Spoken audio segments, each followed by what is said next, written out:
Alright, Scott here. We're going to do the daily, the failed breakout daily scan here, and okay, I have a little text document to mark up my scan. We're going to start with AUD CAD. Daily is not bad, a little far away, but not too bad. It is a strong trend, however, and the Australian dollar is completely fucked. So yeah, this is not terrible. This is a little too far away from the 8 EMA. So what I would like to see to make this an appealing trade is this to come a bit closer to that. This is one definitely on the watch list. So I'll mark down AUD CAD 240 minute, not ideal, but worth following. Okay, next one. AUD CHF. Okay, this is too close to the 8 EMA. Now, next one. AUD JPY, again, too close. Next one. NZD, the choppy mess on the daily, skip. AUD USD, we're a couple of hours into the day, so this is not a real candle. This is yesterday's candle. This is not too bad. The 240 is well up into the zone. This is no good. CAD CHF. Wow, this looks great. Except the 240 is too strong. Very strong move. Likely to continue. You know, we have this failed pullback. After any failed pullback with a close above the old highs, continuation is a strong probability. That's a very nice trend. I'm just concerned about this spike in volatility here. I'd like to see some sort of a pullback to shake everyone out. Let's follow CAD CHF 242, far worth following. CHF JPY, this one is too close. We need really a 70% probability of continuation to the downside. Yeah, it doesn't have it. EURAUD, choppy bullshit mess. Fuck you. Euro CAD, this one is better. Still a little far. We have three time frames trending, so this is acceptable. The pullbacks are too weak, so we need to see more pullbacks. 240 too far. So that's the theme of the ones that we're following today, is that, and we often see this, is that things are going to look roughly the same. Okay, EUR CHF, that is not a setup, cannot be a setup. EUR GBP, EUR JPY. Okay, this is interesting. The trend is nice, but this up day, that doesn't fit. So the chances are, once we start mean reversion, we get continuation mean reversion. Not good enough. EUR NZD.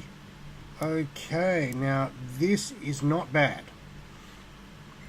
We have a strong move up from the lows. The 240 is way out. Nah, can't be.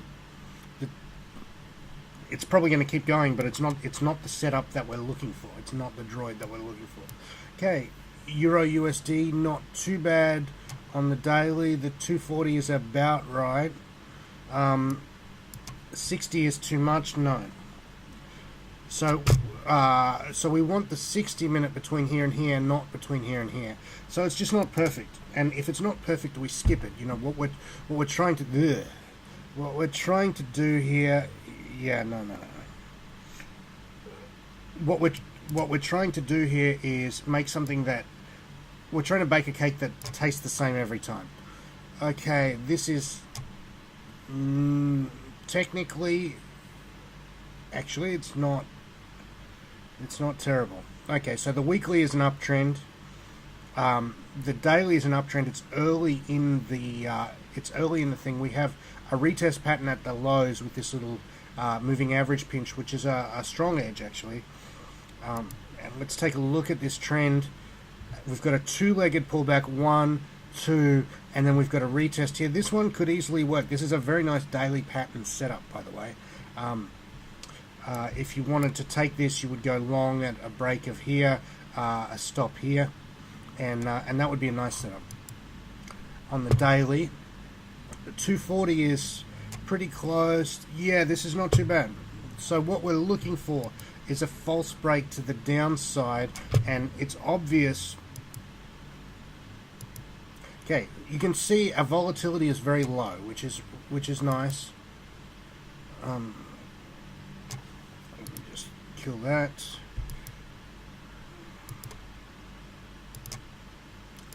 So we're looking to draw a horizontal line that'd be somewhere there-ish. Yeah, we should already be in this trade. I would be happy to enter this right now with a stop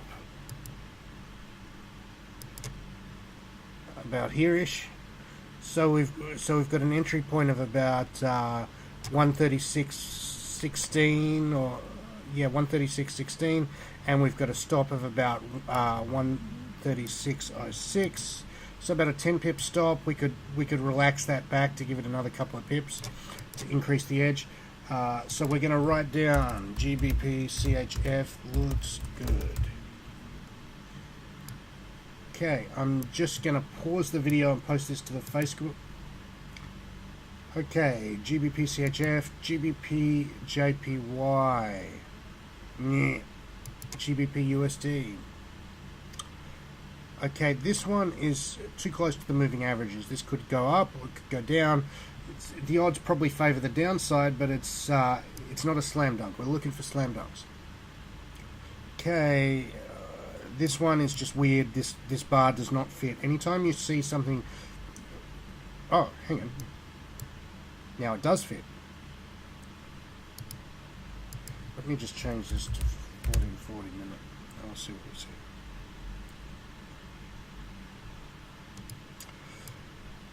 Okay, this is not too bad, but the 240 is too far away.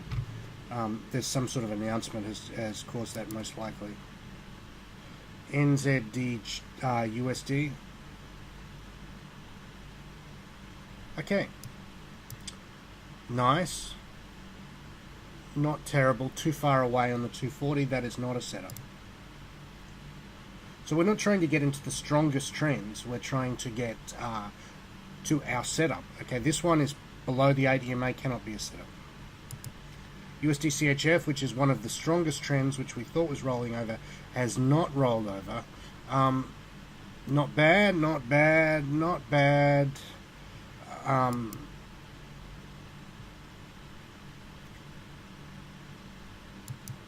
Okay, what do I want to see here? I want... So the majority of the price action is between here and here. This one is you can see how here I'm looking for a place to draw a line and I can't draw a good line, which tells us that we haven't got a lot of horizontal support. The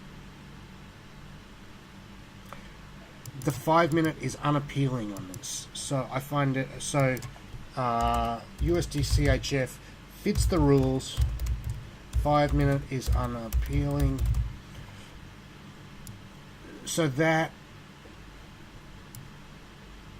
if I was looking at an unappealing 5 minute chart here early in the trend, I'd say yes, but after this amount of time I'm starting to be a bit suspicious of it. You can tell it's like sort of gradually rolling over.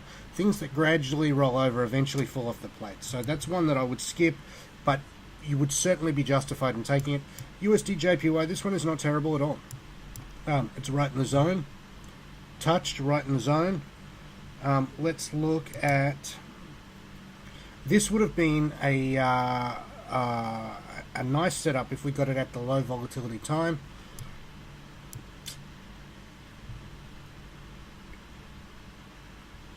You know, wherever you drew the line, I would be looking at the lowest volatility time. I would probably be looking at somewhere there-ish, maybe again, very difficult to draw a line, and we're in the high volatility time now. High volatility is a poor time to enter 5-minute trades. Why? Because we've got a move that's gone from 92 down to 62. You know, we've got 30 pip moves inside a couple of hours. How are you going to set a 10 pip stop that you're certain is not going to get hit? You just can't.